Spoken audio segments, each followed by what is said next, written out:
So hello guys and welcome to Tech Tricks tutorial. Today we're gonna talk about Binance futures trading tutorial for beginners.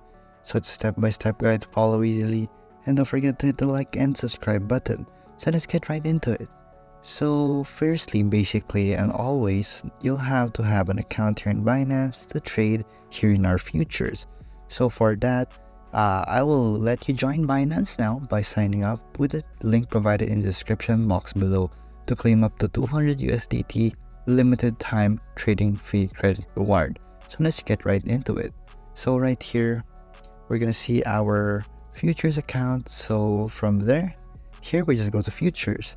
So the first thing you'll have to do always is to fund your futures account.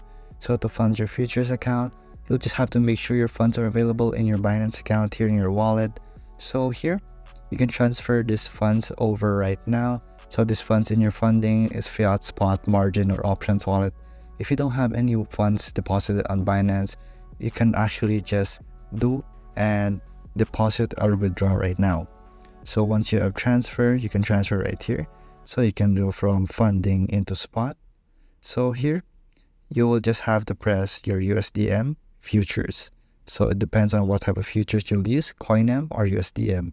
So we're gonna go with CoinM futures. You transfer your coin and there you go, you're ready to go.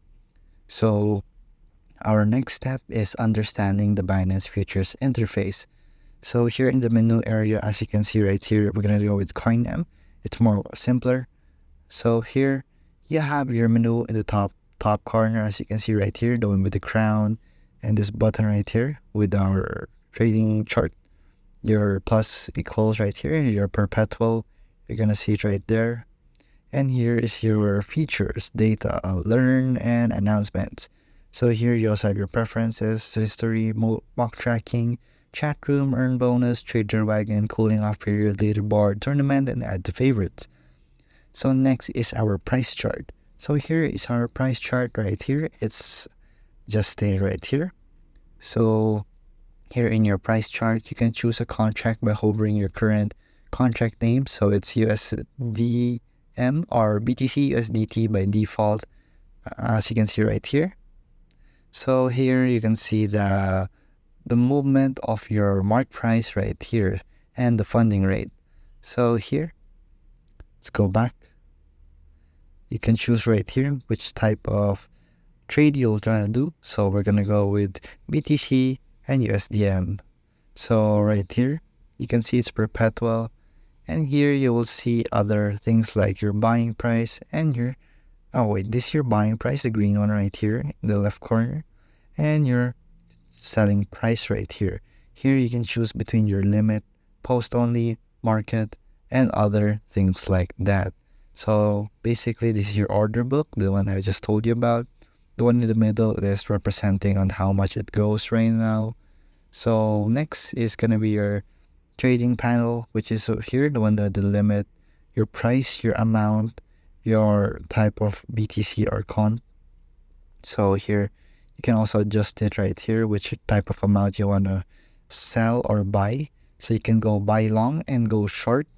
So basically here in the margin overview, you also have your buying and selling. So in the sections, it's just basically if you buy when the price skyrockets and you buy, actually you're losing money, but when it's getting lower, you're in the good. So it's vice versa only.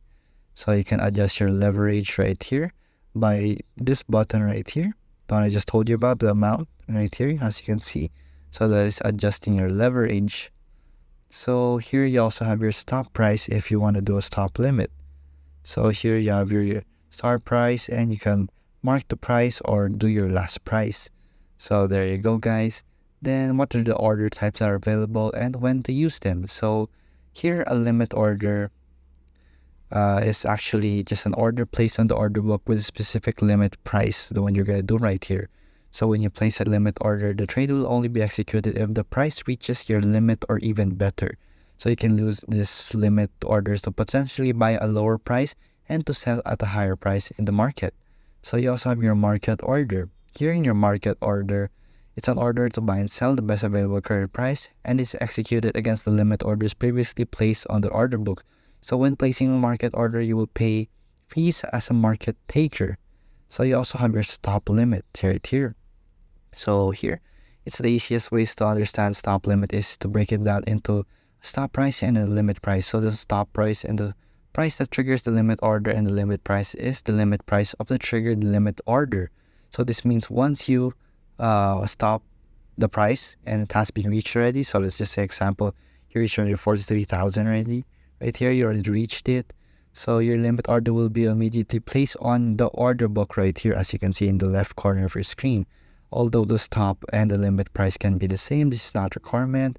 So in fact, you could actually set the stop price a little bit higher than the limit price for selling orders, or a little bit lower than the limit price for a buy order. So this can increase the chances of your limit order filling right here, and you will be able to reach the stop price, and there you go. So you also have your take profit limit order. So here, your take profit limit order is here, there. So this one is similar to the stop limit order. It involves the trigger price and the price that triggers the order, and the price to the limit that is even added to the order book, as you can see right here. So the key difference between a stop limit and a take profit limit order is that the take profit limit order you can use to reduce an open position. So there you go. So lastly, we have our trailing stop order right here. So here it's basically it helps you lock in profits while limiting the potential losses on your open positions for a long position. So this means that the trailing stop will only move up when the price, only if the price goes up. That's the time it only moves. So there you go. So there's also a futures Binance calculator right here. So if you want to do that and use it, you can do so. So you can also use your hedge mode and other things like that. So it's easier to use it in your desktop actually. So there you go, guys. I hope you like this video really much. It really helps us right here. So what is the next thing I'm gonna explain to you guys is what is post only and time enforce, and this button right here which says reduce only. So basically, when you use the limit orders, you can set additional instructions along with your orders. So here in Binance features, you can be either a post only or a time enforce instructions. So they are determined additional characteristics of your limit order. So if you're using your limit order right here, you can do reduce only. And this basically, it just allows you to specify how long your orders will remain active before they are executed or they expire, so you can withdraw them in a good time. So you have three terminologies. You have your GTC, IOC, and FOK. The GTC means good till cancel. So this means the order will remain active until it's either filled or canceled. You have your IOC, which is immediate or cancel. This means the order will execute immediately, either fully or partially. You have your FOK, or fill or kill. This is the order must be fully immediately. If not, it won't be executed at all. So there you go, guys. This is a quick tutorial guide for your futures. And I hope you like this video, guys. And thank you for watching. And see you again next time.